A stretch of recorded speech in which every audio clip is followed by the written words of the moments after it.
Okay. Good morning, everyone. We're going to call this County Commission meeting to order on Tuesday, February 13th. All please rise for the Pledge of Allegiance. I pledge allegiance to the flag of the United States of America and to the republic for which it stands, one nation, under God, indivisible, with liberty and justice for all. Okay, will the clerk please call roll? Commissioner Neil Younger, Present. Chair Nathan Liker, Here. Commissioner Michael Burgess. Here. We have a quorum. Okay. Are there any changes to the order of business? No. Okay. Moving forward to the prior minutes. Everybody had a chance to look through those? Yep. Everything looked good. We're good. Okay. Moving on to the consent agenda. Any questions? I'll move to approve consent agenda items A through G. I'll second that. I have a motion and a second. All in favor, say aye. Aye. Okay, consent agenda is approved. At this time, issues from people not on the order of business. Anybody wish to speak? No? Okay.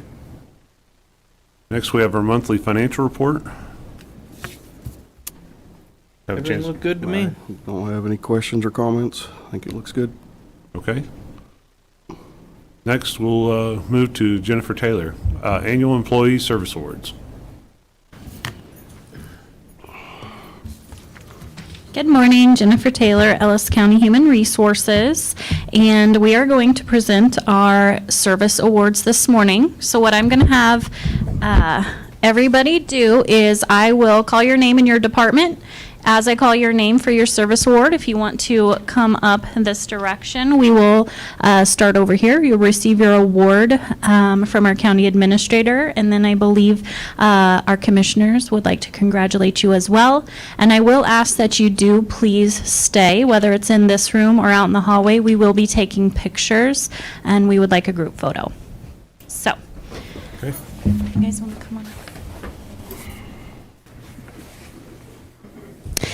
At Ellis County, we believe in celebrating the dedication and loyalty of our employees.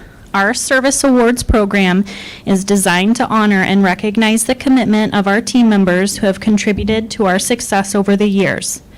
Whether you've been with us for 1 year or 20 or 45, each milestone represents a significant chapter in your journey with Ellis County. This program is our way of expressing gratitude for your hard work, dedication, and loyalty. Thank you for your continued dedication to Ellis County. We look forward to celebrating many more milestones together as we continue to grow and succeed as a team. Today, we will recognize the employees who have reached a 5-year milestone of employment for the county. In addition, awards will be presented on behalf of Kansas Association of Counties, KAC, for employees who celebrate 8-year anniversaries with the county as of 2023. So first, we will start with 5 years with Ellis County. We have Skylar Augustine with Communications.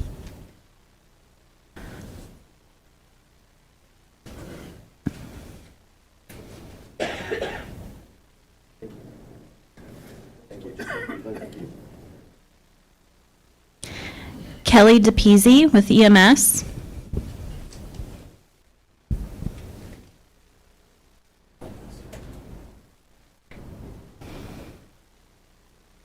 Grant Hollub with Sheriff's Office.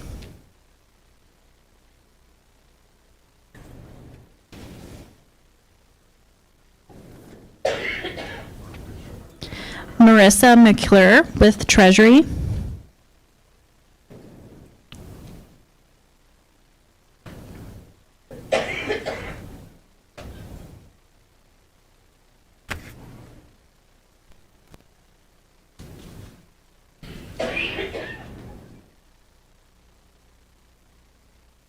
Austin Schmeidler, Communications.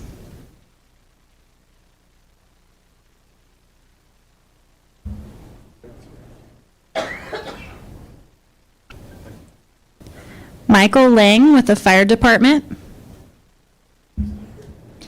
Cameron Reed with the Fire Department.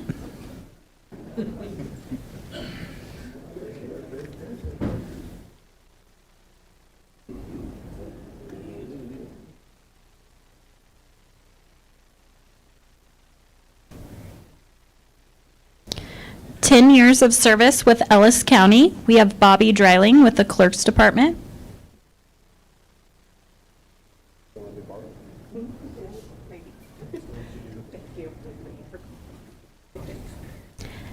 Ellie Durr with EMS.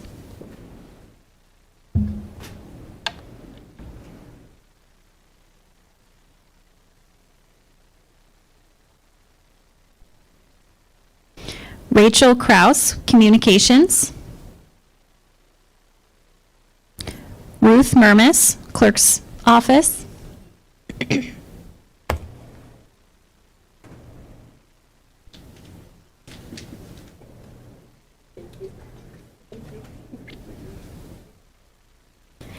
Eric Von Lintel, Public Works.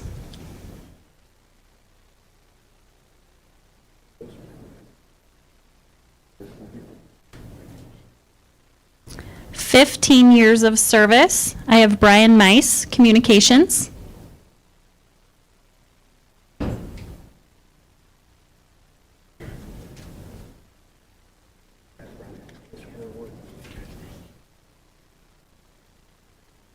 And Becky Shoemaker with the Attorney's Office. For 20 years of service with Ellis County, I have Michelle Ballman with the Appraiser's Office. Brenda Baskell with the Attorney's Office. Sharisa Brule, EMS. Josh Gibson, Sheriff's Office. Austin Thalheim, EMS. Ed Mice, Fire Department.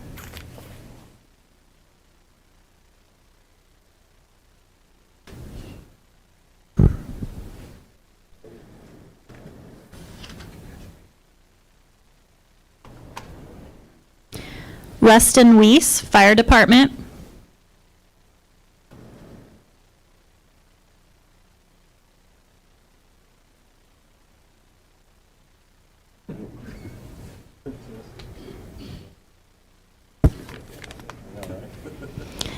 "25 years of service with Ellis County. I have Tim Dinas, Sheriff's Office.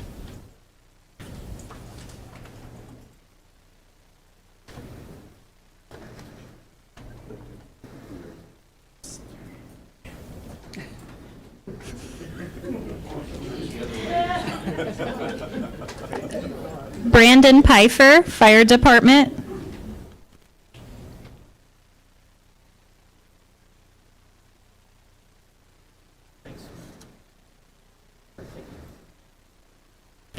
Terry Riedel, Fire Department.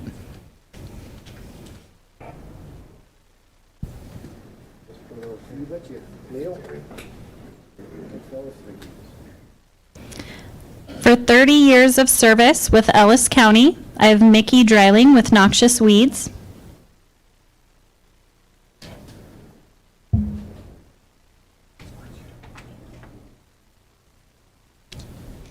Jamie Summers, EMS.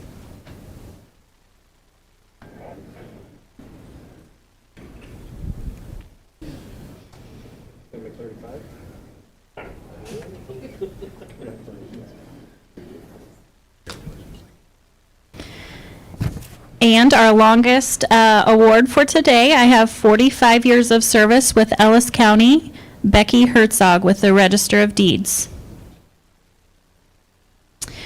Now we will be presenting the awards on behalf of the Kansas Association of Counties. I have Mary Boucher with Treasury, Caleb Garner, Public Works, Kevin Haynes, EMS,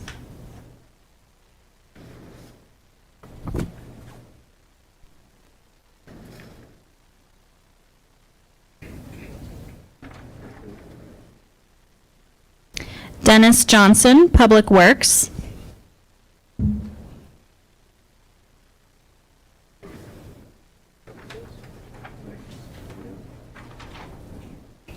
Chuck McGinnis, Public Works.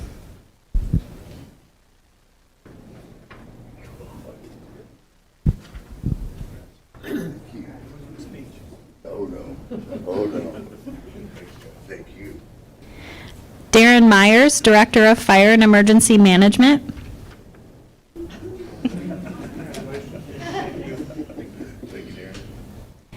Janet Schmidt, Human Resources.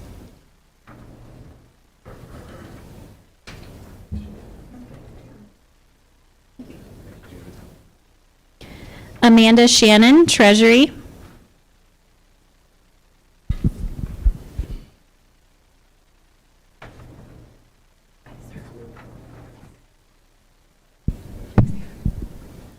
Sixteen-year KAC Awards.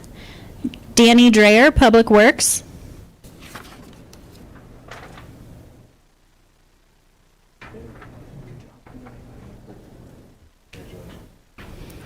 Dale Hickey, Public Works.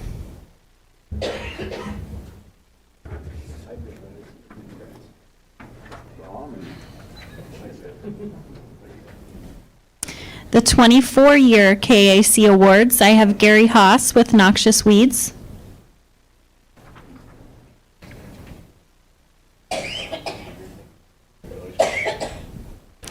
Danita Schrader, EMS.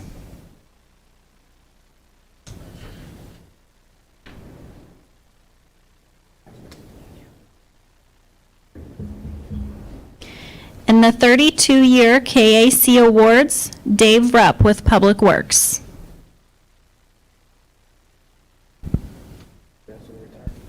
Thank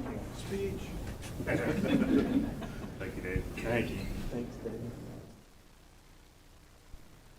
Thank you, but I don't know who's running the county right now. I want to say thank you to everybody for all your work and all your service. So we appreciate it and hope to see you all back here on the next award. Thank you all for. And a round of applause for everybody.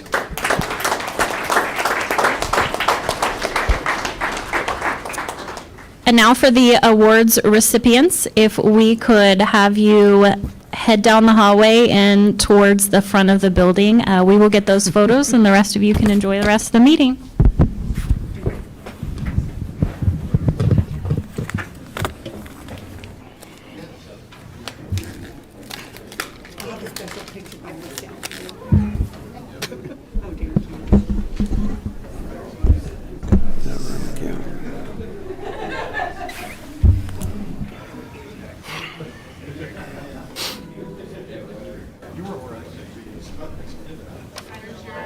Thank you, Jennifer. Jennifer, you. thank you. Thank you, Jennifer.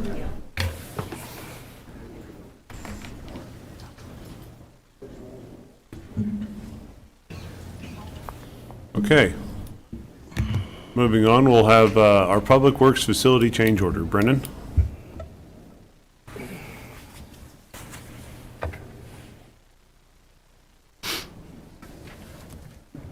Morning, Commissioners. Brendan McKay, Ellis County Public Works Morning. Director.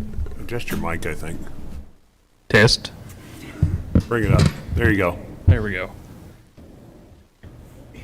Well, before you again is the request from last week about the change orders to the Public Works Facility, new location, the addition of the eye wash and the emergency shower, and those other safety items that are on there, as well as the gate and the fence change.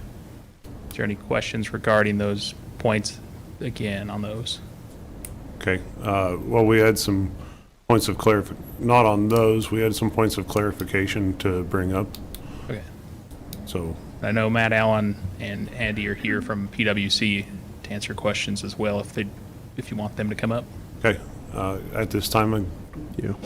we'll have them come up.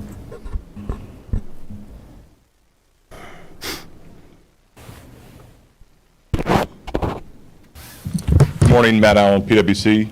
Morning. Good morning. Andy with PwC. Good morning, sirs.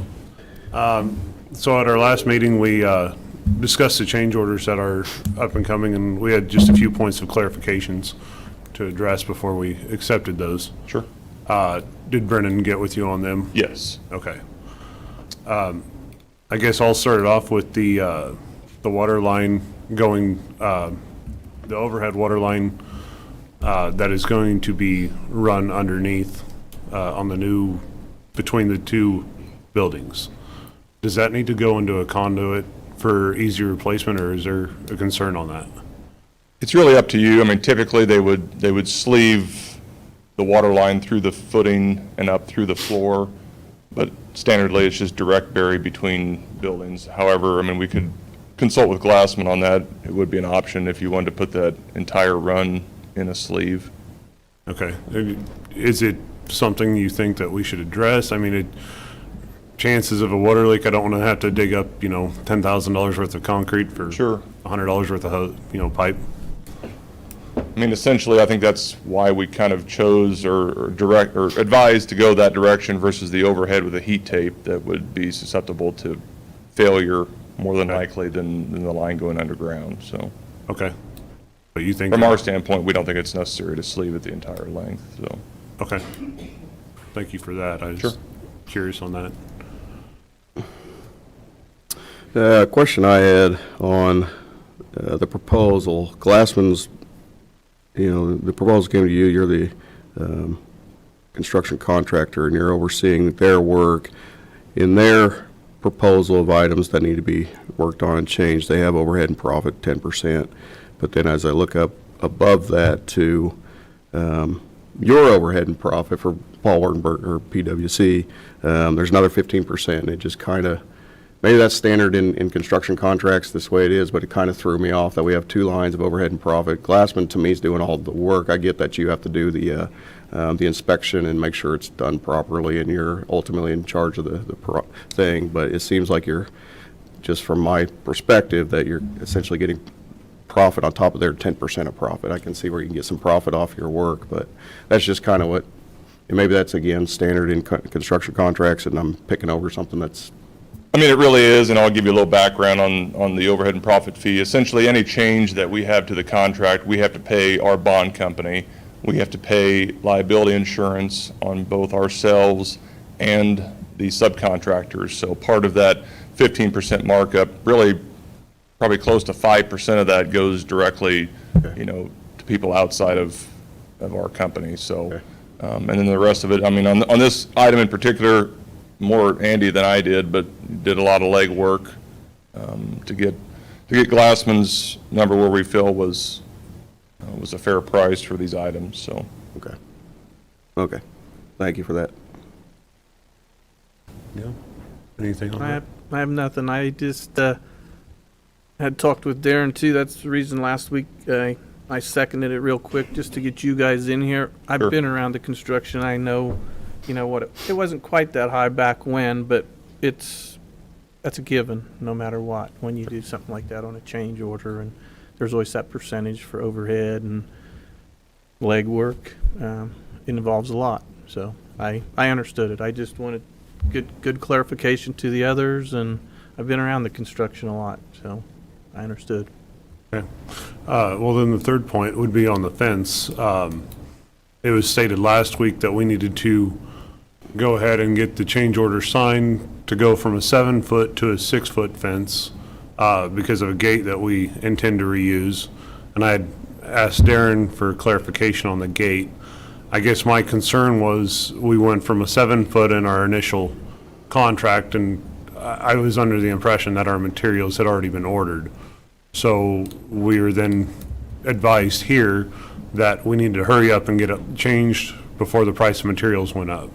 So I guess what's happened on that front? essentially that was driven by the fact that the county had directed us that they would like to reuse the landfill gate, which it was a 5'6" gate, which wouldn't necessarily match up with a 7-foot gate. So that really is the only reason that we had not issued that contract yet to that subcontractor, is because we were still waiting on some clarification on that. So Okay. really that's the background to that item. Okay. I guess when was the reuse of the landfill gate brought into discussion? And that's probably a point for either Brendan or Darren to bring in. I don't remember. It was staff's idea. Yeah. It was brought up fairly early on in the discussions here last fall with the architects and engineers to reutilize that gate, as there's not much use for it for landfill when they get theirs replaced, and it'd make for better access to the back of the lot and also keep costs down on the project. So having a 1.5 foot gap, either at the top or the bottom from the gate, while not pretty, I'm fine with whatever the three of you decide. We're looking at, because we have these change orders, going to a 6-foot fence would reduce costs to help absorb some of these increases for these safety items that we've identified that needed to be added. Got it.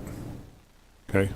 Going from a 7 to a 6-foot fence, we had initially had plenty of discussion around the rock layers and stuff up there. Are we going to change anything on our post diameter or post depth to support the fence?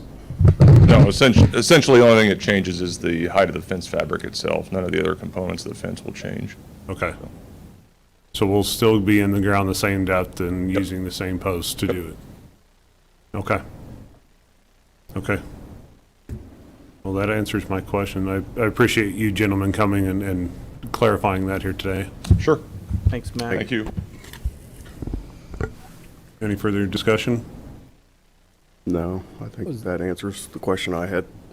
Are you willing to reuse the fence? I attached pictures to the agenda item. I just want to make sure, because there's Right. the word was put out there that it was damaged, and as you can see in the picture, I can scroll to it. This post right here is the only one that you can see is a little bent, but they're not racked, they're not twisted, they're not rusted, they're not broke. That was hit once, and I think that little one post would be, if that's the only thing that's damaged, I wouldn't worry about it too much. Okay. And it's clear on the west side anyway, correct?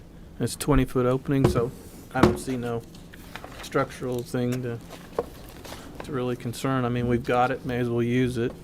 Well, as long as we're structurally sound, I don't want to be putting something out there that we're going to come in and replace within a year or so. It's in operation now, so I don't see an issue with that. Okay. And that, we don't have a change order on that yet. That was just to be, so you'll get paperwork on that in the future to sign. That's not a part of this That is not part of this at process, this but point. just getting the Yeah, that's what- equipment ordered before prices would increase through their subcontractor. They just needed to know what size of gate or what gate to order or use, or what size of fence to order, so. Got it. I guess my only comment would be kind of on the use of this gate, if that was something that was discussed early on amongst our employees, that it probably should have been addressed to where maybe some of this stuff was change ordered and done before the first of the year, to where we could have ordered materials sooner. There might have been a bigger cost savings. Yeah, it could have been on, the way it was designed from GLMV, didn't have these gates in it. It was designed to have two 15-foot swing gates or something, so it wasn't until after the award was bid, and I'm not sure when, like I say, it was brought to our attention to do something differently. So Gotcha. if it wasn't timely, I apologize. Gotcha. Oh, okay. Well, I guess with that, I would move to approve PO number 7809 for the plumbing change orders at the Public Works facility. Seconded. It's been motioned and seconded. All in favor say aye. Aye. Okay. Motion is approved. Thank you. And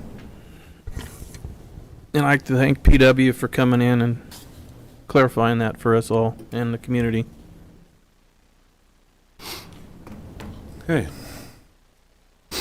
Sure.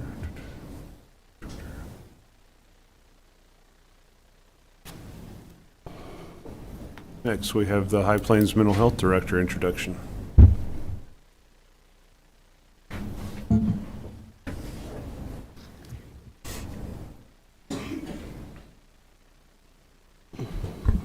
Good morning. Good morning. Thanks for having me out. I appreciate it. My name's Craig Poe, and I took over for Walt Hill on January 1st of this year. So some really big shoes to fill. I know you all had different relationships with Walt, and certainly appreciate all your support over the years. I look forward to getting to know all of you, and obviously, as Walt has said several times, High Plains is something that you own as a county. And so we look to you to what we can do for you and how we can help. So A little bit about me so you understand where I came from. I grew up in Oakley, Kansas, but went to K-State and never thought I'd leave Manhattan, and got recruited by the recruiter as Walt was retiring, and excited to be back in Western Kansas and still learning all the different ins and outs of where it is, but got a wife and 4 kids in Manhattan that are eventually going to get all moved here, some of them more permanent than others, since I got one in college already and one about to graduate high school. So open it up for any questions you might have. Just here to see how we can help. Well, I appreciate you coming and introducing yourself. I guess this is a question that I'll wait to hear the answer from you on the next time you come with an update, but I've asked Mr. Hill multiple times some of the difficulties he sees going forward with what you're having to work with. And so I'd pose that question to you to let us know what we can do as a commission and as a community to help this process. Yeah, absolutely. Yeah, welcome aboard. I've met you at board meetings and stuff. I serve on the High Plains Mental Health Board. We're excited to have you, and looking forward to the next phase of what we can do in the community. Appreciate it. That's great. Also welcome you, and hopefully you bring all your family back so they don't stay, so we build our community here. But thanks for coming to Manhattan, to Hayes and Ellis County, and I really appreciate it. And as everything is shown, mental health is going to get bad. It's going to get bad yet, and you're gonna have your hands full. And Walt done an excellent job, and I'm sure you're going to do the same thing. And look forward into seeing you around. So again, welcome aboard. Thank you. Thank you. Thank you, Greg. Thanks a lot. Okay. Next, we have our EMPG funding.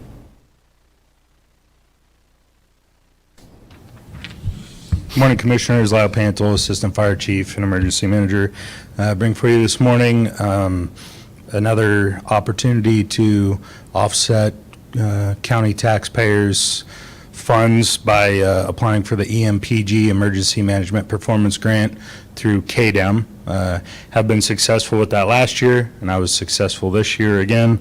We'll be receiving, actually have received, we just need to complete the paperwork for it, $27,185, which again, I recommend that we use towards the salary and benefits of my position, because it's a covered expenditure under their requirements, and there's no additional paperwork. I provide my pay stubs, and that's all she wrote.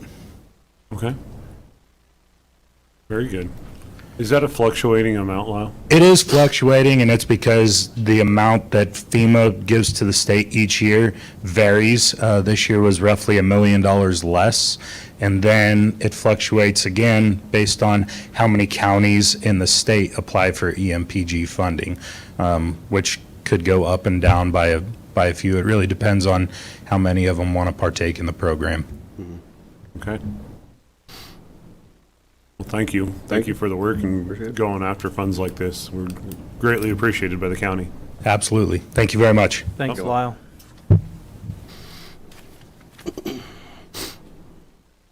Okay. Moving right along. An addition of the F-550 brush truck to the fleet management. Good morning, Commissioners. Darren Myers, Director of Fire and Emergency Management. As the Commission is aware, Commissioner Liker asked me to look into adding the F-550 brush trucks onto the Enterprise Fleet Management Program. We were originally under the understanding that the trucks were not able to be part of the lease purchase program based on putting aftermarket equipment onto the back of the trucks and what they were actually being used for emergency purposes, and then not being able to meet the specs. But with our new representative from Enterprise doing a little bit more research on their end, and then looking through some certifications that the local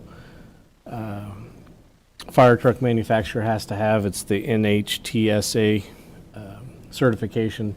As long as all those criteria are met and they checked on the specs of the vehicle that can be met for the weight of the water that's on there as well, they can add the 550 brush trucks into the fleet management program if the commission were to so choose.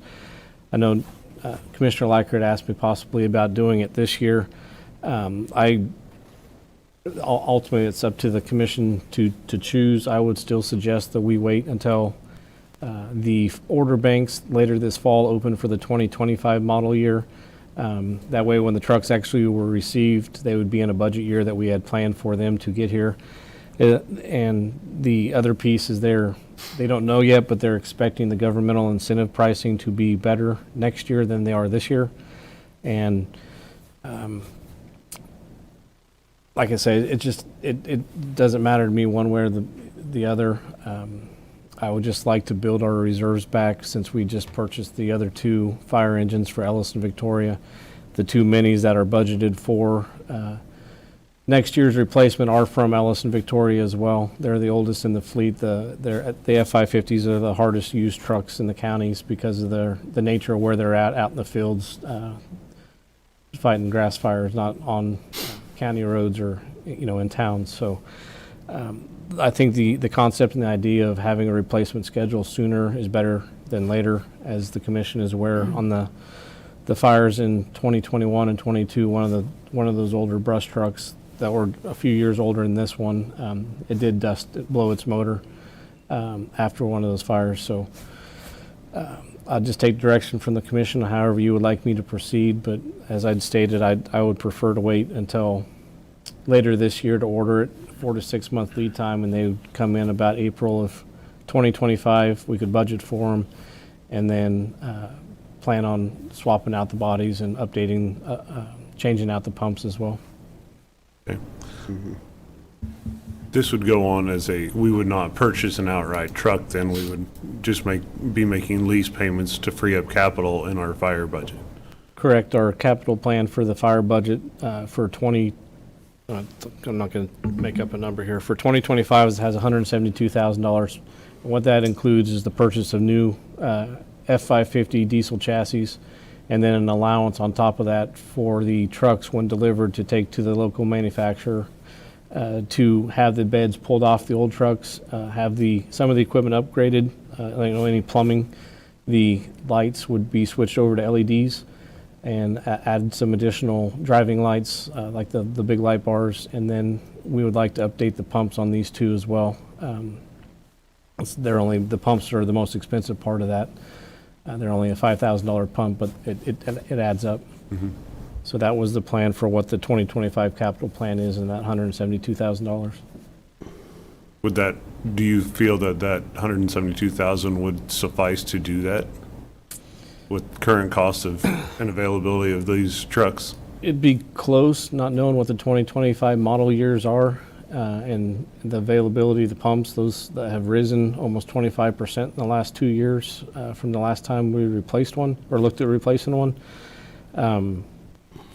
172 is just an estimate, and I have a capital plan built out for 25 years. It's the same. It's a little easier to look at what next year may look like compared to 10, 15 years out, but we would have the sufficient funds if there was an estimate over that, or the price of the chassis came in at $80,000 a piece instead of the 65-ish that we're projecting them to be at. Like I say, that's what the diesel chassis. A couple years ago we looked at a gas chassis, and we have 2 of them in the fleet, and I think if they get a half a mile a gallon, we're pushing it. They suck the gas down, and it's not that they're less powerful, but they're less powerful, and even though they say they're not. And then the gas mileage, if you're out on a long fire, you either have to send them back into town to get gas, or if Public Works brings out their fuel trucks, it's literally that type of situation. Gotcha. So the additional chassis price for a diesel, I think, was just under $9,000 compared to a gas engine. But the resale value will be more on, if we do these through the enterprise program, the resale on a diesel motor with 20, 30,000 miles will be significantly higher than a gas motor. Mm-hmm. And then this would change the capital plan for next year.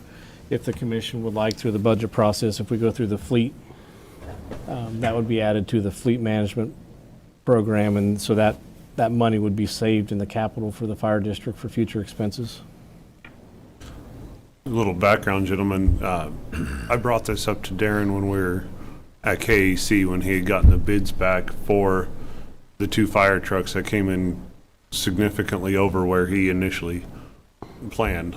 So it was at that time I had mentioned looking into our enterprise program for our brush trucks to help offset some of the dollars extra that we're going to invest in our fire trucks that we've agreed to replace. I guess I will clarify too, between the brush trucks and the 3 rescues that we have in the county, we do have 7 chassis that are like this.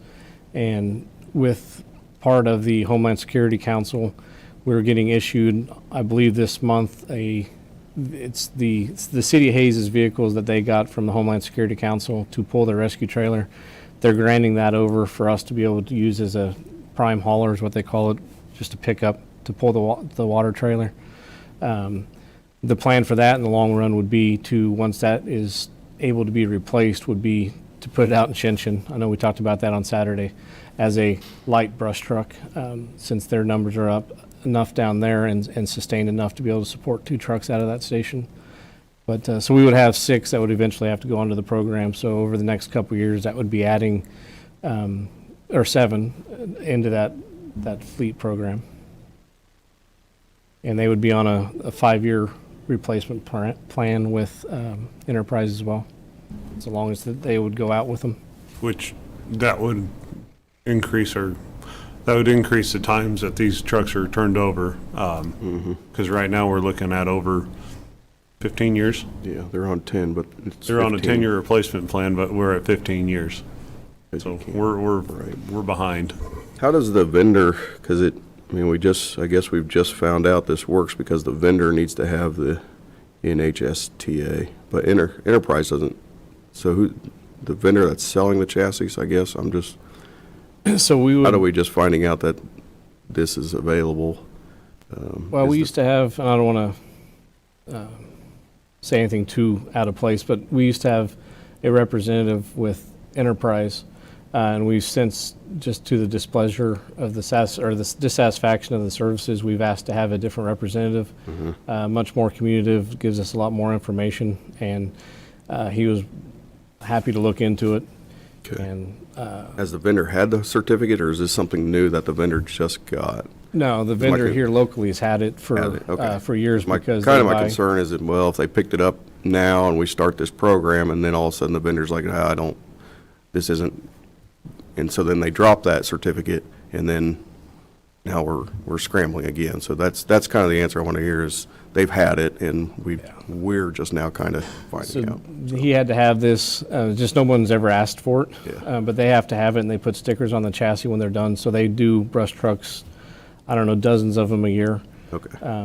And it was never brought to me from Enterprise that they had to have that NHSTA. And Brendan from Public Works, he just applied for it and got it so they can do their work locally too, like for the welding truck and et cetera. But that's just how it came to. And the trucks that we have already have been rechassied out there in the past. It's just, we never had to, when that one that blew the motor here 2 years ago, the exact same process, except for we had to buy the chassis outright with no government incentives because, you had to buy a truck to replace it.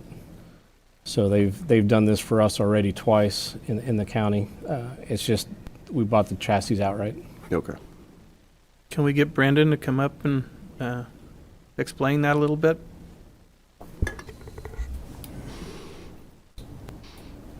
So the NHTSA certification is a required certification for anyone that upfits unfinished vehicles. So when you buy a truck without a bed, if you are selling the vehicle, you need to have it. Technically, we don't have to have it, but Enterprise requires us to have it. So that's why my staff and I signed us up and got us certified so we could attach the welding bed to our truck chassis. So our trucks that come in is 3/4 tons that we turn into flatbeds, we just order with the bed on it and pull the bed off. So if you were a private individual buying a truck for yourself, there's no certification you required to change the bed on it yourself. It's only if you are going to be selling it later. you're building it to sell it. You're buying an incomplete chassis, whether that's a van, a car, or a truck in this case. But this is an additional step that Enterprise requires to be able to be on their lease program. So if the vendor already has it, that saves a lot of steps. We didn't feel the need was necessary to drive two vehicles down to Wichita to have someone put 4 bolts in the bed system, actually 6 bolts in the bed system. So I got Ellis County certified as a NHTSA upfitter. We don't put stickers on it because we are not selling it as an incomplete vehicle, as a complete vehicle. We are just using it for personal use. Okay.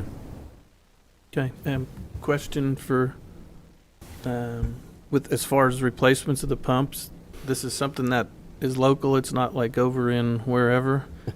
The pump for engine 40 actually arrived last week, so Okay. it's back in the shop getting that pump. That's a Class A 1,000 gallon per minute pump, so it's a lot different and had to be specially made. But the ones that we buy they did have a supply shortage, and then it drive the price up. They're becoming more available again. Those pumps just run for a long time, at a standstill, and even in the winter, like, well, probably not today. It's warm enough out, but they just go through a lot of hours on the pumps, and it's just best to replace them while they're out there and have stuff disconnected anyway and transferring equipment. And then we would keep the old ones on hand. We used to have old ones on hand, so that way if we ever had a pump that would throw an impeller or just have engine trouble, we could put a used pump on it until the new one would get in. But we're don't have any used ones left on the shelf at the fire station. The other thing, on these chassis, I don't recall if it's that year, but there was some that had structural cracks in them. Do we inspect them quite often? We take all of the fire trucks, you don't have to, but we take all of our trucks annually to get a DOT inspection. They inspect all the welds, all the frames, the motor. They do lube oil filters. We have a battery and a tire replacement program. Or John Dreiling with Dreiling Field Service, he does an excellent job for us out there. So they do inspect them. They do find cracks either in the aftermarket chassis, which is usually all aluminum, or they also check the chassis itself. Yeah, because those brush trucks take a beating. So, anyway. I like the idea of keeping it on the 2025 budget and waiting till the end of the year. Just as from a budget, kind of keeping it where we thought we would, but I do like the idea of getting it on the enterprise for sure, so that way we can replace these things a little quicker. The budget impact at 172, though, we may have to look at that a little closer to see if that's what, we may have to increase. It says expected models increase 3%. That'd be about 177 or 180, somewhere in there. If we put it on the fleet program, that number would be significantly reduced to maybe 40 to 50,000. I haven't got quotes because we're as a discussion point, but once it gets closer, I would take the 2 trucks out, have them inspected, and have quotes from the manufacturer to say how much are you going to charge to transfer the body, update the pump, update the lights, do a thorough inspection of all the fittings for the fire pump, the plumbing, and then I would obviously come back to the commission at that point because it's going to be over my spending authority. It would probably be about $20,000, $25,000 a truck. And so once the chassis come in, I would bring a purchase order back to the commission with a quote. And instead of it having a $172,000 capital impact, it would only be about $50,000 because the payments of the leases would be transferred over to the lease payment program. Okay. And the payment, the lease payment for those trucks would come from rural fire? Would it offset through? That would be up to the commission if you would want to keep them in the fire district's budget, or if you want to keep them the same with all the others in the county. Okay. Out of Department 97. Okay. So I guess we can address that when we have some final numbers at our budgeting point. Correct. Yeah, and I have noted this to remind the commission to give us your direction on what you would like to do pending the discussion today for the 2025 budget. Okay. Okay.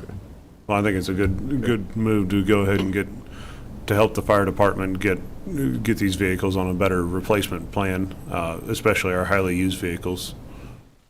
So, anyway, any other comment? I agree. Okay.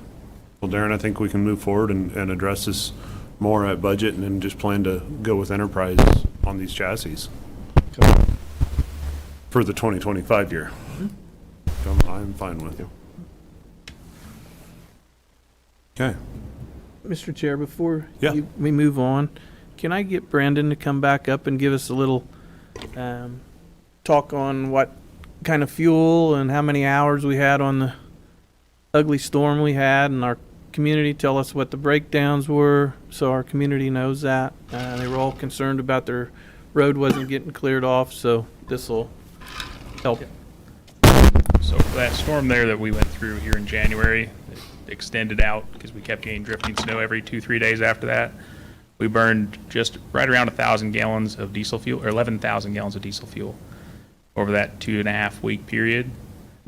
We had, not including my hours because I'm salary, we had just at 450 hours of overtime during that storm. Fortunately, my guys can't work 24/7. They need to go home and sleep too. And then part of the reason for the delays was we had an inch of rainfall before the snow fell. So on those unpaved roads, it was muddy underneath the snow. So we really needed to let it freeze before we could do any good. Otherwise, we would just torn up the roads worse than they were. And then with the nature of that snow, as hard as it fell, we ended up not being able to get on our unpaved roads until Tuesday at about noon. So it was almost a full day before the snow started, before we could start getting off the blacktops where they were in shape where we could have the graders working in their territories, not just on blacktops as well. And then we had between 4 and 5 machines go down at various points throughout the whole thing. Quite a few from their DEF system or DEF pumps. Some had fuel freezing, or we had an issue with a machine that was frozen up. Not the fuel in the system, but we found out the outlets it was plugged into in the yard for the maintainer and the, I'm gonna say it wrong, block heater on it. It doesn't have a tank heater. Those outlets weren't working for a few of those machines. So it took a while to get them started up because oil was cold in them. So we were pulling parts off machines. We used landfill's grader, ended up taking off parts off a machine that was down for warranty work that was being sent away from the DEF manifold to the push block and lift group to put a snowplow on the machine out at the landfill. And we were playing musical chairs with the equipment. One would go up, one would go down. We had a pickup, or one of our dump trucks with a spreader. It froze up on Old 40 Highway. I had another truck, 2 trucks actually, that had their vent for the defroster is right on the passenger side of the cab with no shielding on it. When you're pushing snow, that snow goes right in that and it frosts over. So they would have to stop quite often to knock that out so they could see where they were going because their windows would freeze up.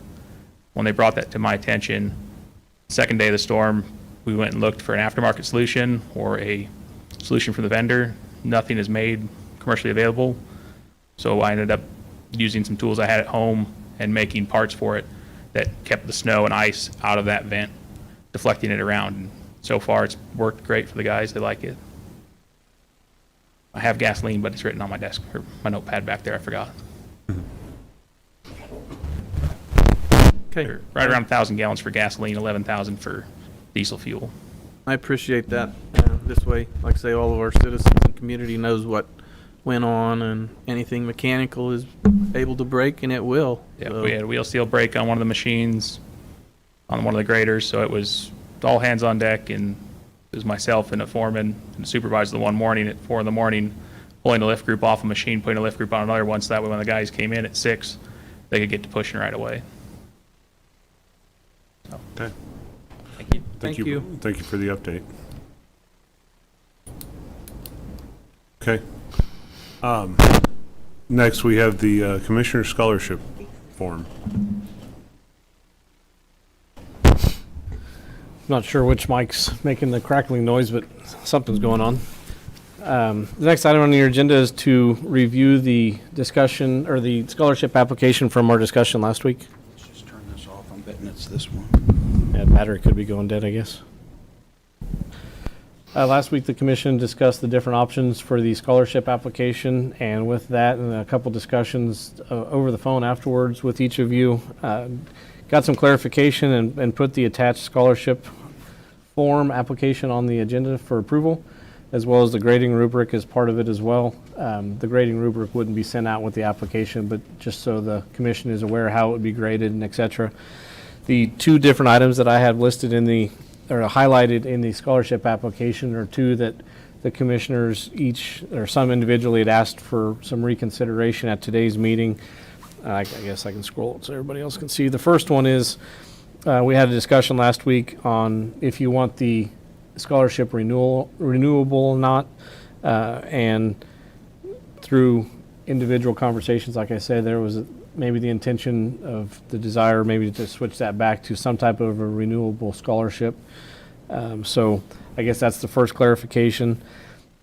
And then the second thought that was brought up to me afterwards, after the meeting, was when we had the discussion and Commissioner Liker made the suggestion of having a 1 year limit on, or availability until the person could apply for, or a family member could apply for a scholarship, that essentially would take out all county employees that would be eligible, because we don't have high school seniors to begin with, or any that would be coming right out of school, because they would have to be working for a year after school would be out anyway, so they wouldn't be a freshman per se within high school. So I added in here that the primary preference would be yes, but then we would expand that out to capture more of an availability of students in Ellis County, of just family members of Ellis County employees. So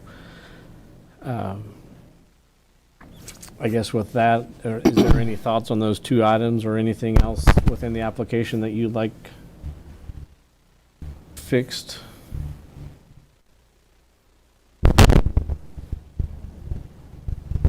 I guess just so you know, the county residents all know that this is to retain our help. So a lot of them are just thinking the opposite of it. So It has multiple layers. It's a recruitment and retention tool for local employees that we have with Ellis County to be able to retain our help, but also it's also be able to keep all those kids here in Ellis County. And the more kids we keep, and then once they go to school, they get married, they have kids, that increases our population, which eventually will increase our tax base, which spreads out the tax burden amongst more people and helps be able to do more within the county as well. So that's kind of the overall economic piece of how this is looking to shape out. I guess with, in regards to the 1 year renewal, we as a commission cannot commit future commissions to anything. With the renewal, would that go against some of our authority? Well, we have different contracts and everything that come into that we're committed to each year, like renewable leases and. Bill Jeter, County Councilor. It really is the timing with your budget, approving your budget, because you approve your budget, let's say in August of 2024 for 2025. So that would not be a violation of the cash basis law. Okay. Unless you made a commitment in 2024 for 2026. Right. Then you've got an issue. Okay. And then it could be not funded by the Future county commission. Okay. And if on a timing issue, we may have a problem there, we can always make the scholarships subject to funding by the county commission. Okay. Because you could have a commission in 2 or 3 years say, we don't like this at all, we're just going Correct. to get rid of it. And we probably should put that in And there. then they won't fund it, and then whatever commitments you may have hanging out there, Yeah. you're just not going to have it funded. So Okay. I think we need some kind of language that Explains makes that. all the scholarships subject to funding. Okay. Yeah, I think that works. I mean, we can essentially have a consensus now that we will fund in our 2025 when we go through the budget, but I can see where we can't make any commitments beyond that because, so kind of have a one-year renewal, but subject to, what commissions are, as they work their budgets, so, Right. okay. So we would be fine with the 1 year, since when you approve the scholarship, you are also the same commission approving the budget for the next year, which would allow that funding in Correct. place or not. Yes. I'm good with that. And then I'll add a statement there within that first page or so that the scholarships will be annually reviewed and subject to funding from the county commissioners. Yep. And then the preferences there on that fourth bullet point, is that okay? Well, I think so. That way, at least we open it up to, a little bit larger base, especially getting it started here. Yeah, that's the way, ultimately, that's how I see it too. We need to start with kind of a narrow focus, because we just don't know how many kids are going to apply. If we just have it as a general, I think we will have, every kid would apply, and then we'd have to wade through that. So I'm okay with essentially leaving it to Ellis County employees and that at this point for this year to see. I don't know how many Ellis County employees have seniors right now, so maybe we won't have enough applications and we have to expand it even more, but, and it wasn't intended this way, but we sat here this morning with, I don't know how many Ellis County employees getting service awards for 5, 10, up to 45 years. If this is a little bit of an incentive to keep they're taxpayers too, they're here in the community, they're raising kids too. I don't think there's anything necessarily wrong that maybe their son or daughter gets a scholarship now after the work and service that our employees have put into the county. And if their sons and daughters go to school here locally, and hopefully, again, the idea here is that we're trying to retain some of our kids. They may come work for the county, but they may, as Dan Hess is here, I don't see why they wouldn't necessarily go out and work for him too. So, Mark Hess. Ultimately, as I waited over this week, I just kind of came back to that thought is, I think if it's a small benefit to help our community, I'm okay with it. And if we find out through this process that we just don't get enough applications and we need to expand it, we certainly can. But for this time around, keeping it kind of a narrow focus for Ellis County employees, children, or grandchildren, I'm going to be good with it. the other item on there, I guess just for the future, I listed the 4 different awards banquets for the 4 different high schools in Ellis County.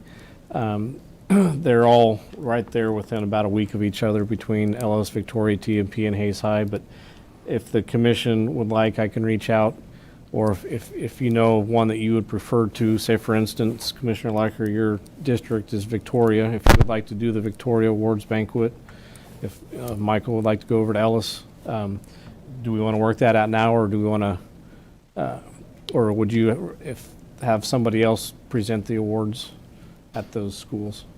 I wouldn't mind going to present the awards. Yeah, that'd be fine. I think going to depend on schedules. I got nieces and nephews graduating too and stuff. So, but in general, I'd probably like to do that. Would you like the Ellis one? Ellis for sure. Would you like Victoria? The Victoria, yeah. Now, I know Hayes is kind of split between all 3 of you, so I know. Is there any preference there? I don't know. I can either one for me. My alma mater is I can TMP. I can know help you're out. already at the Hayes I'm High already one. at the Hayes High one presenting, so if I can do but the I'm not going to do TMP. all of them. I mean, Yeah. Yeah. I've got one already of my own, and then if I would do one, gives the other commissioners an opportunity also, since it's all in our area. So So who wants TMP and who wants Hayes High then? I can do TMP. That'd be That's fine. his alma mater. Did you have something, Jennifer? I saw your arm. Okay. Okay. That did bring up a point, and I guess you guys can think about the Hayes High. The commission can think about Hayes High and who wants to be there. If you're already going to do your own with Cody's scholarship, I guess you guys can mull it over, and we got some time. Mm-hmm. Right. But the other piece I know we've discussed on the phone was how to review the applications after we do receive them. And just for clarification there, We did create we're going to put the application online on the Ellis County website under the County Commissioners. And we created an email alias called scholarship@ellisco.net. And that's where the emails will be sent for the scholarship applications. They will be reviewed by Carissa, the administrative assistant for fire and administration. She will then collect all those scholarships up to the due date, and then she will take them and redact them. So that way it takes the names and off the application and the relatives, so that way they are unknowns to those who review them. And then Carissa made the suggestion to possibly talk to Vern Reuter, the Ellis County treasurer. And then I asked Jennifer and then myself. None of us have kids that would be eligible to receive those scholarships. And I think for this first year, between the three, myself, Jennifer, and Vern, we could review those redacted scholarships and per the grading rubric to come up with who would be the top not vote getters, but the top scorers of that application process. And then they would then be brought back to the commission the first part of April. So that way the commission can approve them. And then Chris made some contacts with the local schools to find out when they would want the scholarship information back so they can put it in their awards banquets books that they pass out at the schools. That'd be good. And then I also did contact some people that I'd reached out to find of the homeschooling. And there's like a Hayes Catholic homeschoolers group. It's about the only group that I could find, but I can reach out to them and let them know to just disseminate the information if they have any relatives of county employees that are homeschooled that they know of. That would be good. Yep. Okay. I was thinking about this because the schools won't necessarily know whose parent or grandparent is a county employee. So do we need to, I guess, within the county employee email system or something, or give the county employees a notification that this scholarship is out there? Yeah, we can have it definitely email the scholarship application out to all the county employees. I know a lot of them have been discussing it and have already asked me about it, but since it's been a pending document, I haven't shared anything yet. That's why I have the watermark a draft on the county on the agenda.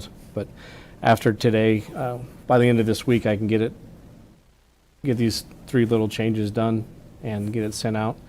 And then we also got all the email contacts for the counselors at the schools, so that way the counselors can disseminate it to the students as well. Okay. Very good. Okay. Well, hopefully we're successful with it with a number of applicants. Okay. Okay. All right. No motion that's needed on that, so. Thanks, Darren, for your work in this, okay? And all the heads. Yep. And I'll thank Jennifer and Carissa and Vern and everybody for their work upcoming on reviewing however many there may be. Jennifer. Yep. And Janet. Vern. Vern, all of them. Okay. Next topic is subdivision road maintenance. Discussion of the need to improve road maintenance in small developments.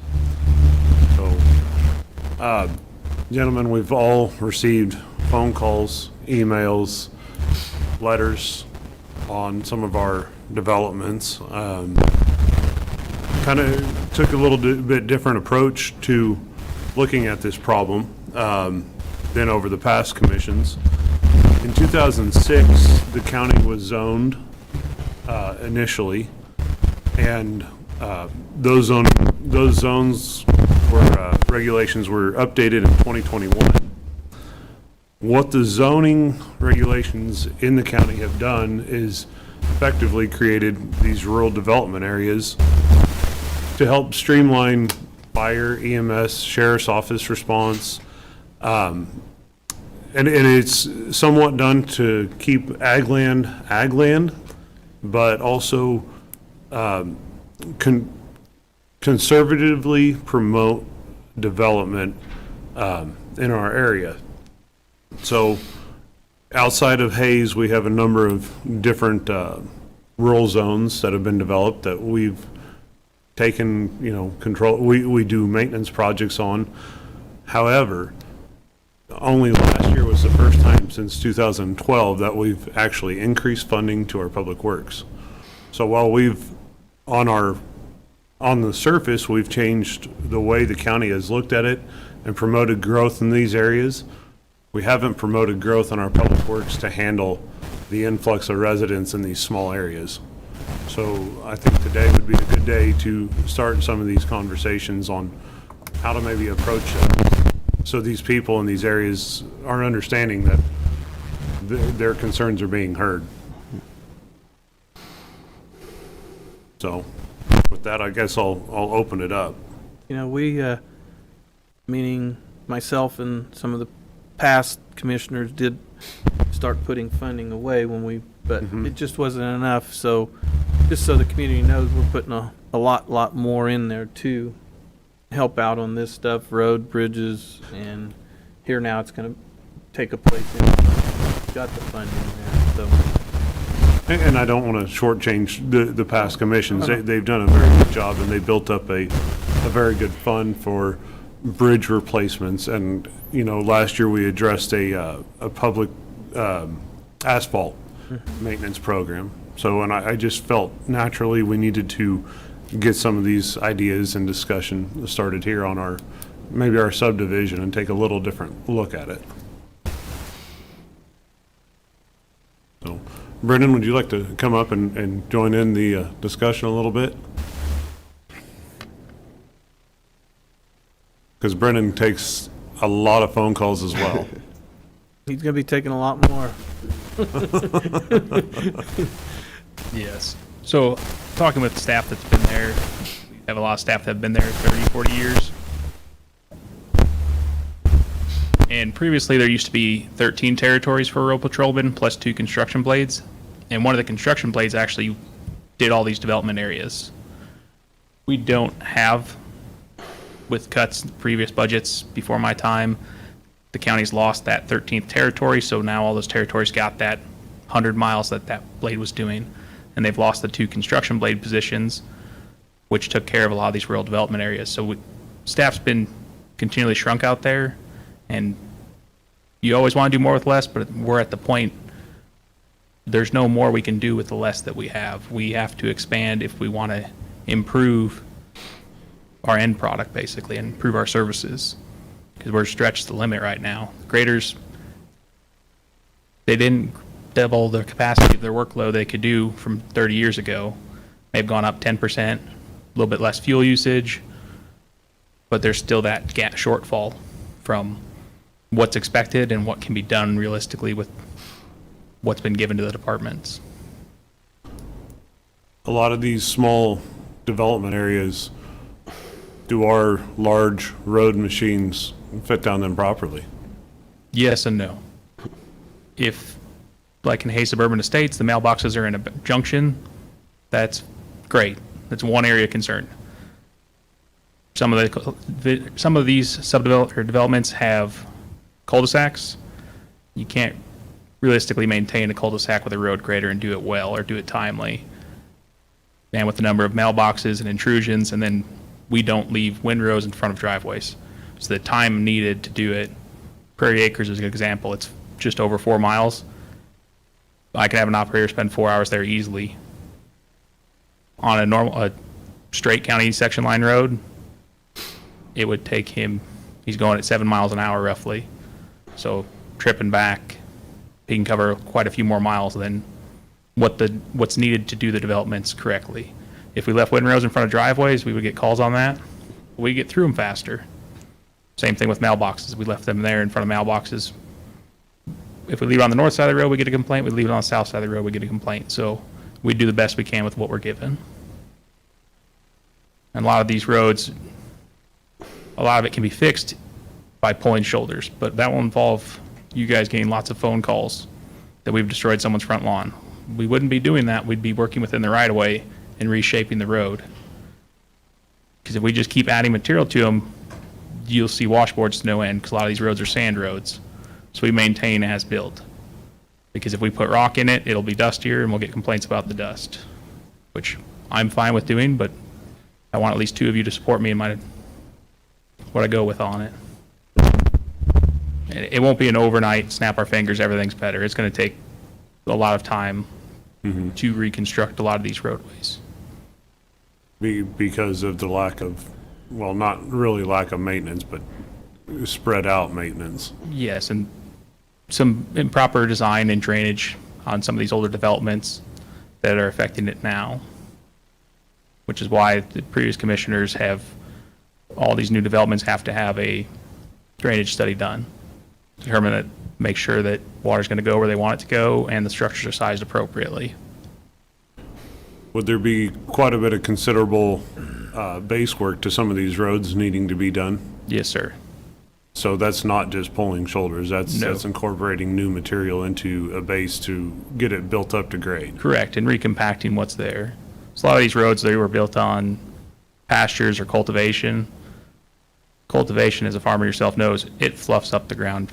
And if you don't build it up step by step, if you just compact the top, you've got a nice shell there, but it's soft underneath. And when you wear through that, or enough moisture penetrates through that because it doesn't drain off, the whole road sinks. And you'll see that in some of these areas. We have milled rock into some of these areas. Reservation Road's a good example. When I came here, we had terrible washboards there at Canterbury intersection. We milled rock into it, like we did with the sand on Vineyard Road. It made the road tight, it made it strong. Washboards aren't as prevalent, but it is dustier. We get calls about the dust that's produced there because there is rock now in that roadway.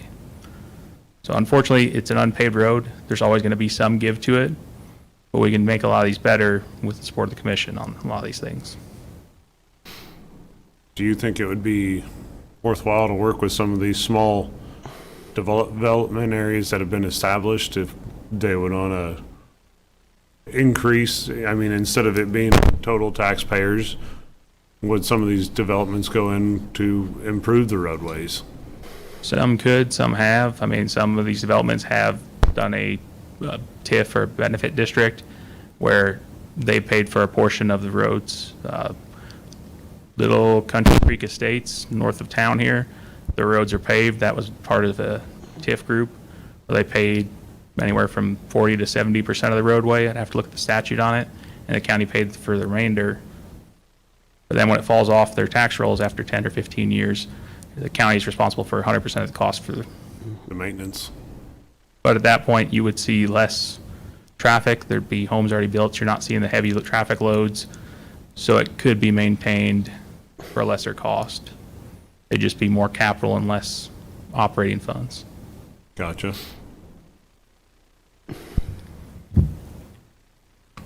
Is that something that, I mean, the other commissioners would be open to a discussion with some of these groups? Sure. It's going to increase the property value when they sell each lot if it goes in, but it is what it is there. I mean, that's something that we should have a discussion with them if they would agree to help us on it. More attractive, the lot should sell quicker. As part of this, I'd like to update our county road standards. They're very lacking. They're very basic. I would agree with that. I think for new developments to not experience these same issues, because our current standard is very minimal.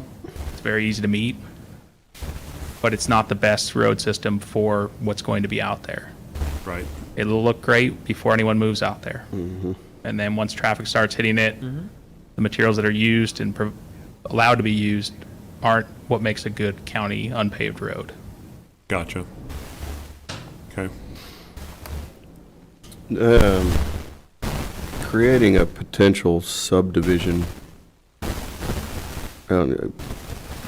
group or out of your current department,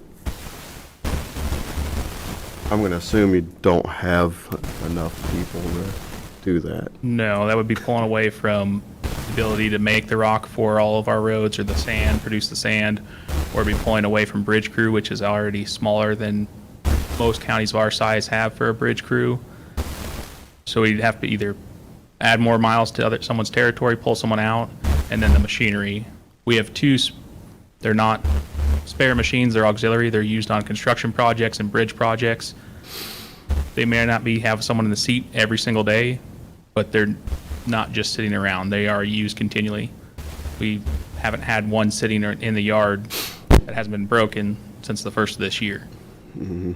So realistically, we would need additional staff and additional machinery to do these.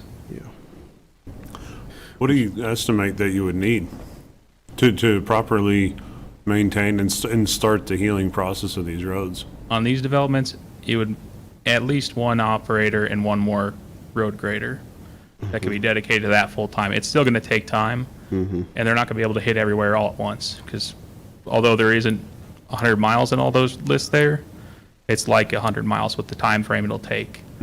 So there'll have to be some give and take in there too. Some will be hit by the patrolmen in there that currently hit them, if that's the commission direction you want us to go. If you want us to hit those roads before we hit our FAS, we can have that done. It's not the best for the overall road system. I wouldn't recommend it, but ultimately it's up to the three of you to decide. That's what I would see as a minimum we need, is one more machine and one more operator to start it.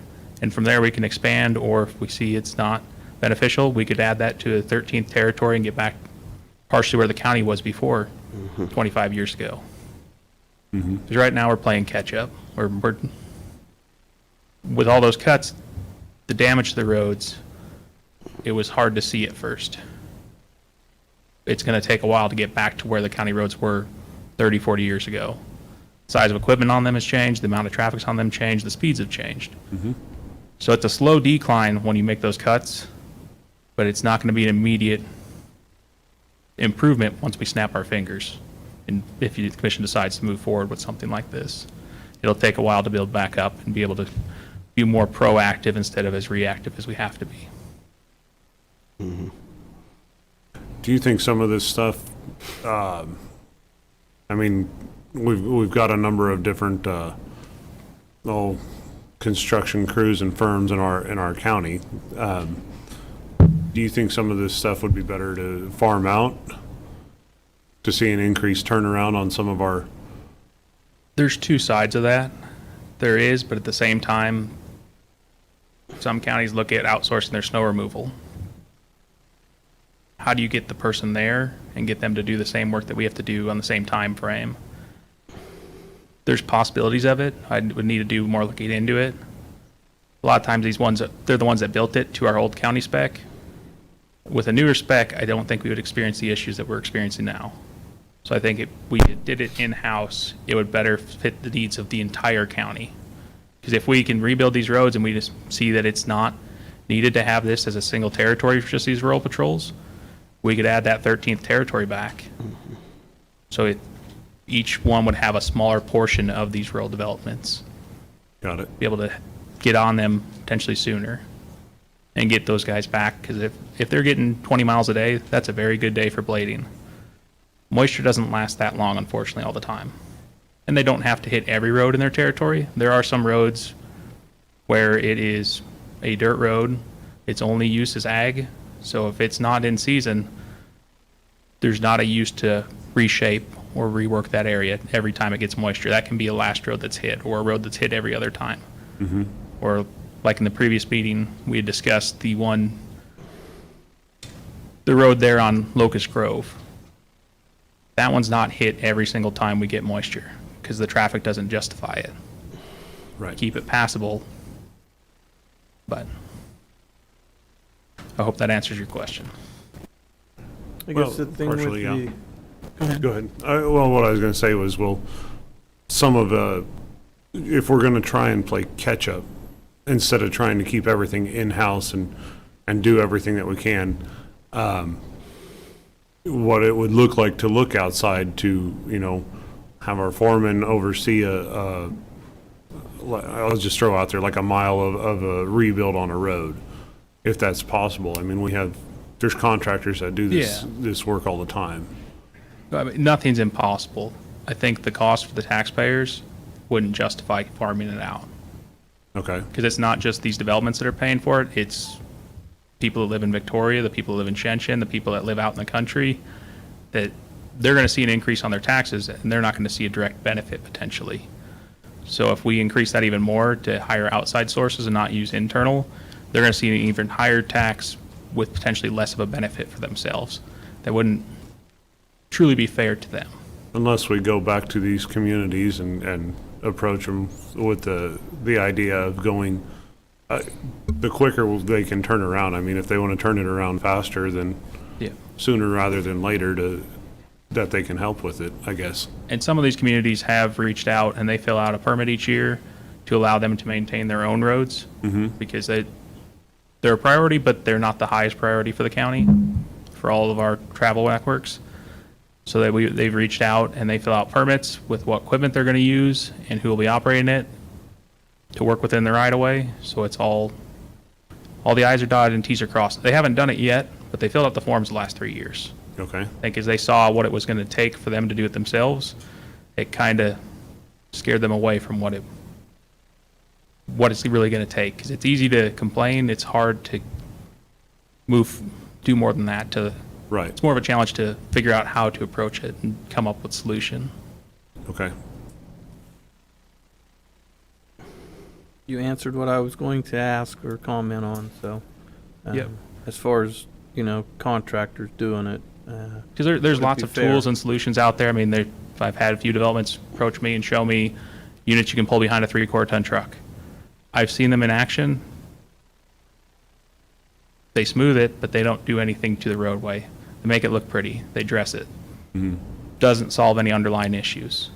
Because if that was what truly worked, I wouldn't have 14 graders in my yard. I'd have 25 pickup trucks and 25 of these machines. Gotcha.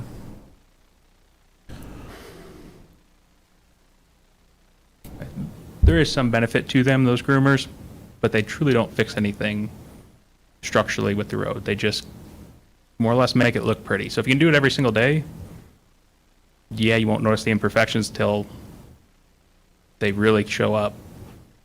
But not the direction I would recommend that we go. Well, we need to maintain a safe and efficient road system, and some of that has, not by our doings, but some of it has slipped through the cracks throughout the years. So it's trying to, like you've said, we're playing catch up. So we just need to get this into the public eye and start with drawing up some plans and getting a little bit better tracking. It's like you said, it's not gonna be fixed overnight, No. but hopefully the people in these areas are understanding that we're gonna take a serious look and try and do the best that we can do to bring it back up to snuff. Yeah. So, because you said we've got nearly 100 miles that are in these subdivisions? No, we don't have that many miles in Okay. the subdivisions, but it would be like a full territory. Okay. Doing all these would be like one of our rural patrolmen right now. The amount of time it would take to hit all 100 miles can take a similar amount of time for all of these developments. Got it. And on this list, it doesn't include all the homes that are built off the county roadways, like a rural development, but you only utilizing county section line roads. Because there's no additional miles that were built for those construction, but there's a lot of entrances and they expect higher than what they're given. Got it. Well, I know to kind of answer the contractor thing, the new development right there off of Old 40 and going south on 280th, they're behind them houses. I had visited with him, and it was a tremendous amount what he had to pay for doing that. And he talked with our staff and worked with our staff to come up with a better solution. That's what a lot of the newer developments have been built. Big Creek, second edition, they built their road to county standards. They saw what happened when they got moisture, and they asked what can be done to make this better. And they followed our recommendations, and that's one of the better roads in that development now. Because it's not just, a lot of these roads are built by a contractor, they get clean wash sand. With clean wash sand, that's great, but it's like building a sandcastle as a kid. You need moisture to build it. Well, then when the moisture goes away, it crumbles and turns to dust.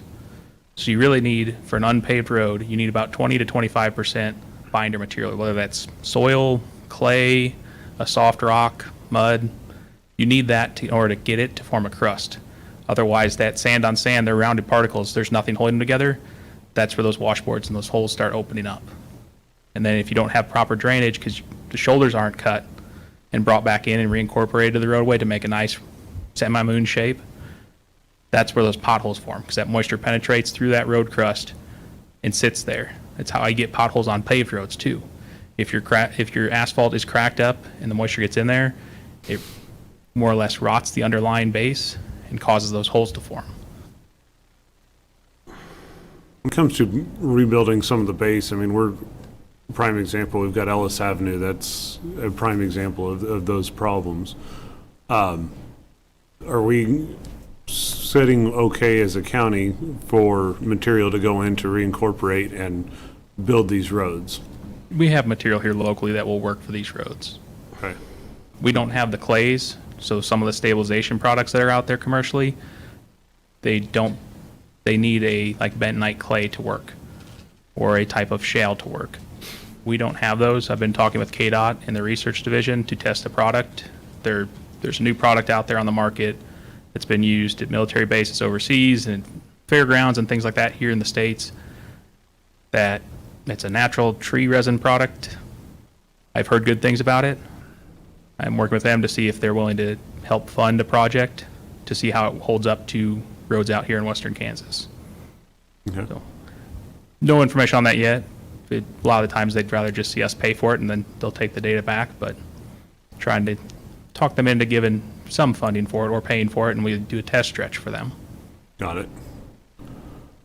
And do you do feel that one more grader and one At a or minimum, two yes. personnel, just because all the awards we give away this morning, we're going to lose a lot of people? so- Correct. One would be a minimum that we need to have. Two would be better. With one machine, they can potentially utilize one of the auxiliary machines as like a construction project, because that's before, when the county had those two construction blades, road overlays and lifts like that, the construction blades did those. We don't have those positions anymore, so now it's the territory men doing it. So they're working on that road, fixing a mile of roadway or 3 miles of roadway. They're not in their territory. Unless we get moisture, then we halt the project and have them work the roads while they can. And halting on project is not always No, advisable either. correct. But if you have too much moisture to lay it out, it would just be a sloppy, muddy mess. So you leave it on the edge of the road, and unfortunately, you're dealing with Mother Nature and natural materials. It just comes with the territory, unfortunately. I mean, as we move forward with this, I'd rather see us get a couple of employees. I don't know what the other two commissioners' thought is, but like I say, we just shook a lot of hands and they're, Yeah. The people that haul our equipment are also the people that go to the pits and make the rock, and they also haul fuel out. So Yep. having additional staff there where they help out on bridge crew, they help out on special projects. We could utilize more staff as well as a couple pieces of equipment dedicated to this.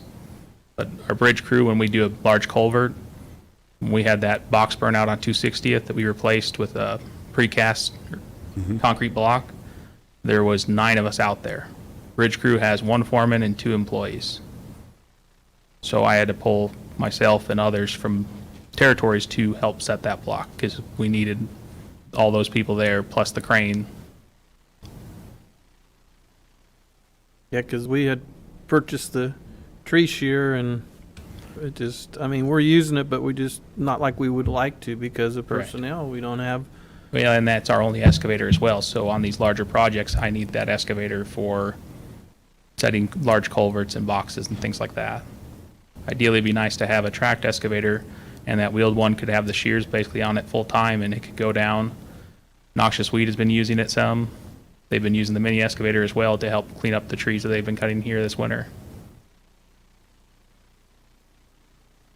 Unfortunately, there's no easy fix. I wish I could snap my fingers and make it all better, but we're doing what we can with what we're given to make things better.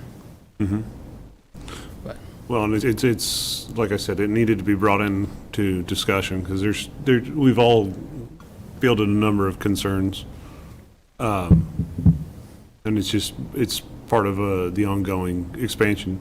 I mean, one of the few counties in northwest Kansas, I think the only county in northwest Kansas that has actually seen a population increase since over the past 10 years. So it's gonna get, we're gonna have more and more of this, excuse me. So, Yeah, because out here in western Kansas, District 3 for KDOT represents 1/5 the landmass of the state, but 3% of the population of the state. If you take just the city of Hayes out, city of Hayes is just over 1% of the population of Kansas. So there's a lot of growth out here, and there's a lot of people moving here from other areas out of state. They like the quieter country life. The expectations are exceeding what we're able to produce right now with current. levels. Yep. Well, and, the city of Hayes has got their water project moving in the right direction, so we get water. I mean, it's hard telling where the city and the county will be in the next 5, 10, 20 years. So, but I do know if we keep doing exactly what we're doing on our roads and in these areas, we're going to be that much further behind. Correct. So,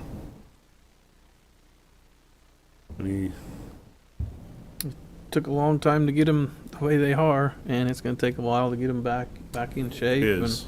And, it all boils down to years ago, we had more help and we could get on these, and but Like I said, with my budget being now finally higher than it was in 2012, the stuff in 2012 wasn't the same price it was now. that's right. Road grader's over $100,000 more in the past 4 years than it was 4 years ago. Materials have gone up. There's shortage of chip. That's why we've looked into rallying stuff from the east side of the state, and we've had material railed in from St. Louis because it was economical for us to do so to make our asphalt. Okay. Well, I guess as far as the directive here, I mean, there's really no motion that's necessary, but I would like to see kind of what we would be looking at for cost-wise. I mean, if we need to add some personnel, what we have, impact type situation, what it would do to us to do that. I mean, if we start getting some moisture or keep getting some moisture like we are, another staff on a blade you would see a lot more done. Yeah, because with a staff that runs a water truck is sometimes the territory operators in water trucks helping out their neighboring territory. Sometimes it's our floater HEOs that run the equipment in the pits, help out on bridge crew. Sometimes we have bridge crew in there or the truck drivers. So staffing doesn't meet the level for what our needs are.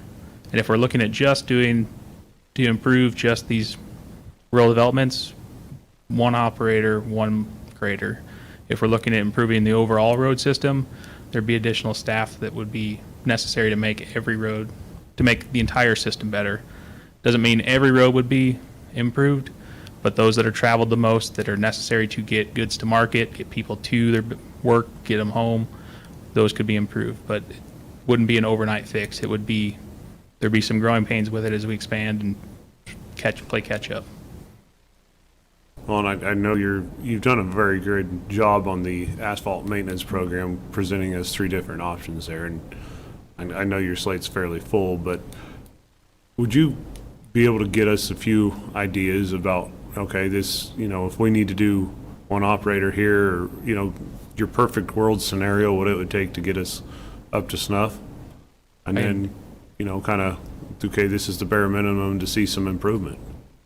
I don't know if I'd come up with a perfect scenario, Right. because until we get into it, I mean, I wouldn't want to overstaff as a taxpayer of this county as well. I wouldn't want to overstaff and pay more than we need to meet the levels that the commission desires. And I wouldn't want to overshoot that because the next commission could come in and now we have to lose employees and lose equipment. So it'd be a short-term benefit, but long-term, we would end up losing more out of it. Realistically, I could come up with a couple solutions for what this is talking about, and then overall, where I would like to see us at to start with. Well, and then I would also like to maybe get some outside input on what would it take to do have an outside firm come in and do a couple of miles here or there, maybe our major concern areas. If we can't get to the major concern areas, if we need to have a road elevation or a base incorporation done. So it may be a high dollar amount up front, but we wouldn't overstaff, and have to potentially lose the staff or the equipment later on. Yeah. There might be some balance that would be reached. Give us some comparison. I mean, like I said, a mile or 2 miles, whatever, and just see what it is, and it's going to be an eye opener. Yeah, roads are expensive. It's like shoes. Mm-hmm. It's a lot of time spent on them. Most of the time, you don't think about it until you get events like this major storm we had, or if we get flooding again, like has been in the past. Well, we've had a major change. We've gone from multiple dry to now we've had some moisture and wet, so we're going to have everything change. Yeah. So I just assume be on the front side of the change and planning for it. So I guess with that, we could just leave it with, let's get us a little information and see if we need to make some adjustments. And another maintainer and another operator would help us during these snow like what we had, would have somewhat of a backup. We had noxious weed staff out there even plowing roads with their pickup. They're not meant to do that. We tore shoes off them, but we were trying to keep things open, keep traffic on the right side down on the roadways and not off the edges. Mm-hmm. Okay. I think it was a worthwhile discussion to at least have and bring out and get a few ideas out there. So, thank you, Brendan, and I appreciate the continued work. And I did have somebody in Munger at the mailbox asked why their street wasn't incorporated in this. So there is a street in Munger that's not on the map. So which is Moscow. So Yeah. which adds another quarter of a mile to that. But Yeah. And it didn't include everything and anything. It was just kind of the bulk of the areas we were trying to come up with. sure. I mean, there's a lot of areas here for not getting everything. There's a lot of area. Correct. And there's a lot of developments. Yeah. And a lot of names, and if you don't know the name, some of them I had never heard of. Never heard them called that. But looking into the parcel ID, it gave when it was done, and I went and looked up the plat, and yep, that's the name of it. Well, and like I said, I mean, if we have people looking to move to Ellis County and build, the first thing they're going to look at is our some of the zoning regulations and laws, and it's going to look and it's going to show that we're encouraging building around the Munger area, around the suburban estates or the Liker development. It's trying to consolidate for our other services. So I guess we need to look at how we maintain them. Correct. From a different standpoint. So. And there's some counties that they have all these rural developments and planned areas. They keep those roads private. They're public roads, but privately maintained by the development, whether it's a homeowners association or a board in that group that they contract it out. There's a way some counties have done, so that way it is not an additional tax burden on every member of the county, but those that are utilizing them are paying for what they want to see done. If they want it plated every week, it's just an additional cost for them. Or if they want to be first for snow removal, they can pay an additional cost. That's how some counties of our size that are growing do that. Okay. Developments. They keep the roads private or privately maintained. Okay. Well, and like we talked, maybe we get with some of these small developments, and if we're going to do some base improvements and stuff, see if they want to work with us. So, and on what level we want to ask them to work with us, I guess. Yep. So. Remove the You reflectors said that and was a 2x4s. 10, most of the time a 10-year after they, The TIF is 10 or 15 years. I'd Okay. have to look into the statute further, and it's not 100%. I think the county can require they pay up to 70%, and maybe Bill knows better on that. 'Cause we haven't done any since I've been here. There's been a few before my time. Oh, off the top of my head, I don't know. I think it's 10 years, Yeah. though. Would, It's and like a this- special for like the developments in the city limits of Hayes, like Tallgrass Edition. They had specials that were on their tax roll to pay for their new infrastructure that was built for them, the sewer. Though we don't have sewer and water, it also pays for their roads, sidewalks. That's how a lot of those developments are added inside of the city limits are added. It's paid for by people that end up moving there. I guess my question is on some of this stuff, we've had the city of Victoria in with their updated plan to do, I forget the acronym now, I'm sorry. Neighborhood Revitalization Plan, Okay. NRP. Would roads constitute improvements to a property if we were to do it as a county level? I don't believe so. No, they wouldn't, because the roads are all public anyway, Okay, so okay. we're So gonna, you- we're gonna be paying for it one way or the other. Right, well, even if the small, like, we'll take a small development, if they decided to try and go in to upgrade a road to a different standard, they have one standard if they wanted to upgrade it and pay for that, it would increase property values, like Commissioner Younger had mentioned. Could the property values offset, or would that have to be done through a TIF? I think that'd be a slippery slope a little bit when you start looking at having a paved road conducted and then that being based off what the appraiser's office doesn't look at to value a house, and having an expectation that if we added an asphalt road to a development, that would then somehow increase property value or give that thought of property value increasing when they don't look at that as part of the appraisal process. It's the Okay. structure itself. Okay. Thank you. I would agree, though, it would make it more attractive and marketable to sell if you had that to it, but I don't think that would be fair for the appraisal side. Okay. Okay. I guess that's where we'll leave you, Brendan. Alrighty. Appreciate the conversation, so. And I'll work with Darren to come up for staffing number, figures for prices, and Few ideas and, then I can bring Come it back. to the retreat or unless you want it sooner. well, I think, if we could have something at the beginning of next month, at least, maybe not an agenda item, but at least some information on kind of where you're leaning. Okay. Like I say, it's not gonna happen overnight anyway, so, get as close as you can, for everyone.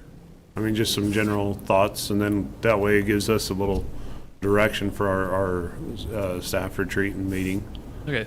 I can come up with options for next month for just these rural developments, what we would need to see, and then That would at be- our retreat or our road tour, we can discuss further the overall road system, if that would be better. I would agree with that. Sure. We have a lot of cogs in the work right now and a lot of projects going on. Understood. So, okay. That sounds like a plan. Thank you, Brendan. Thank you. Thank you. Okay. All right. Next, we have County Administrator Report.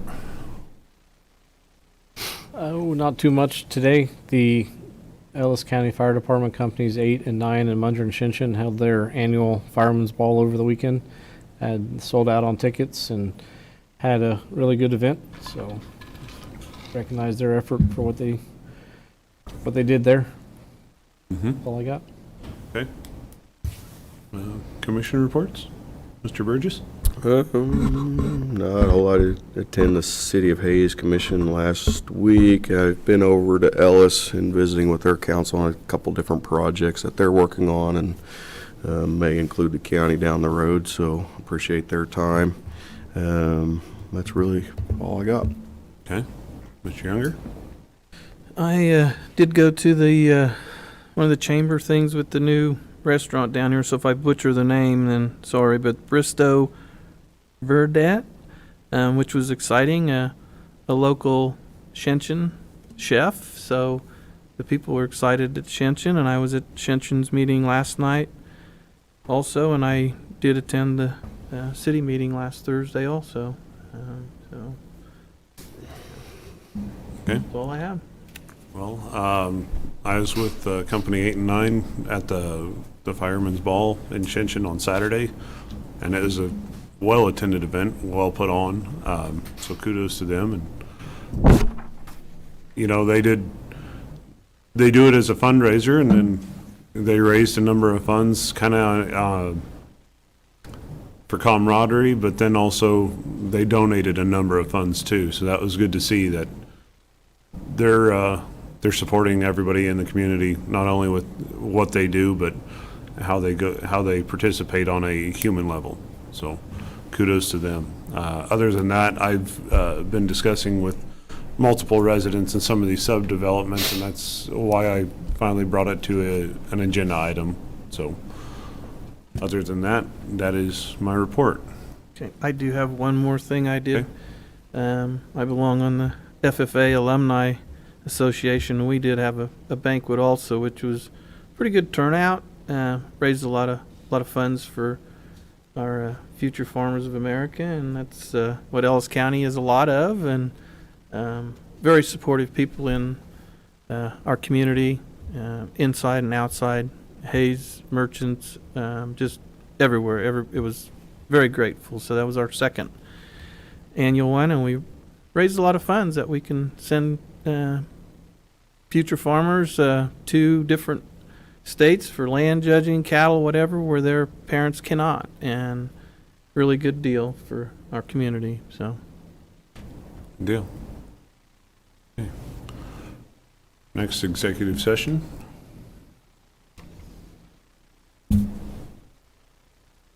okay, I move for an executive session pursuant to attorney-client privilege exception, which will be contract negotiations. Those attending will be Mr. Scott Brown, Mr. Bill Jeter, Mr. Darren Myers, all commissioners, and not to exceed 15 minutes, so should be 10:31-ish. Seconded. Okay, motion and second. All in favor, say aye. Aye. Okay, move to executive session.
Yeah. Okay, nothing was reached, so we are going to ask for another 10 minutes, please.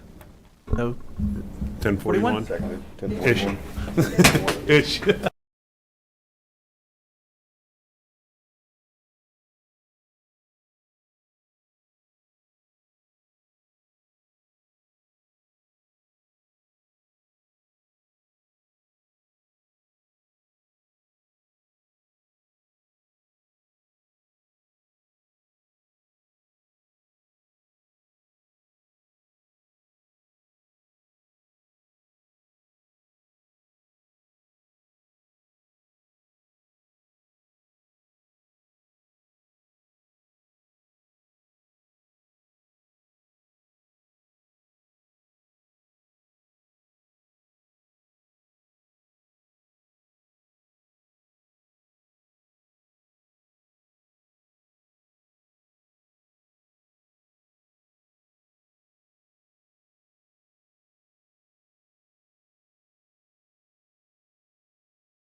No decisions had been reached. Meetings adjourned at 10:43.